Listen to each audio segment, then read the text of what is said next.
નમસ્કાર વાલા વિદ્યાર્થી મિત્રો, આજે આપણે જોવાના પ્રથમ પરીક્ષા અસાઇનમેન્ટ ધોરણ 10 સામાજિક વિજ્ઞાન વિભાગ બીનું પ્રકરણ નંબર 9 જોવાના છે. એનું સંપૂર્ણ સોલ્યુશન જોવાના છે. વિડીયોને લાઇક છે અને સબસ્ક્રાઈબ પણ ભૂલતા નહીં. આની પીડીએફ તમને વોટ્સઅપ ગ્રુપમાં મળી છે. તો ચાલો મિત્રો, આપણે વિભાગ બીનું પ્રકરણ નંબર 9નું સંપૂર્ણ સોલ્યુશન મેળવી. વિડીયોને લાઇક છે અને સબસ્ક્રાઈબ કરી દેજો. અહીં પ્રકરણ નંબર 9 જોઈ લઈએ આપણે હવે મિત્રો. પ્રકરણ નંબર 9માં તમારે આઈએમપી પ્રશ્નો, રાષ્ટ્રીય ઉદ્યાન, પછી બધું છે એ બધા આઈએમપી પ્રશ્નો છે, બરાબર. તો વિડીયોને એન્ડ સુધી જોજો. વિડીયોને લાઇક છે અને સબસ્ક્રાઈબ કરી લો. આની પીડીએફ તમને આપણા વોટ્સઅપ ગ્રુપમાં મળી જશે. આગળ સૂચના આપી દીધી હોય તમને, બરાબર. તથા તમને આનું સોલ્યુશન પીડીએફ સાથે મળશે. તથા આનું કમ્પ્લીટ આઈએમપી પ્રશ્નો છે એ હું તમને કહી દઉં છું અહીંયા, બરાબર. તો પહેલો અહીંયા જોઈ લઈએ, રાષ્ટ્રીય ઉદ્યાન એટલે શું? તો વન્ય પ્રાણીઓ અને વનસ્પતિના સંરક્ષણ માટે રાજ્ય દ્વારા ઘોષિત વિસ્તારને એટલે કે વન્ય પ્રાણીઓ અને વનસ્પતિઓના સંરક્ષણ માટે, વન્ય પ્રાણીઓ એટલે કે વાઘ, સિંહ, ચિત્તો જેવા પ્રાણીઓ માટે તથા વનસ્પતિના સંરક્ષણ, વનસ્પતિ એટલે મિત્રો જે આપણા ઝાડ હોય છે એના સંરક્ષણ માટે રાજ્ય સરકાર દ્વારા ઘોષિત વિસ્તારને રાષ્ટ્રીય ઉદ્યાન કહે છે, બરાબર.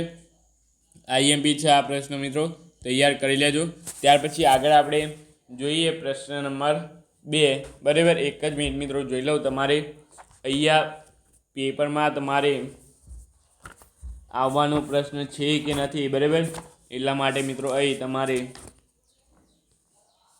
હા મિત્રો, પેપરમાં આવશે, બરાબર. અને બીજું એક અભયારણ્ય એટલે શું એ પણ તમારે આવી શકવાની સંભાવના છે. આ કાં તો અભયારણ્ય એટલે શું, બેમાંથી કંઈ એક આવવાની સંભાવના પૂરેપૂરી છે.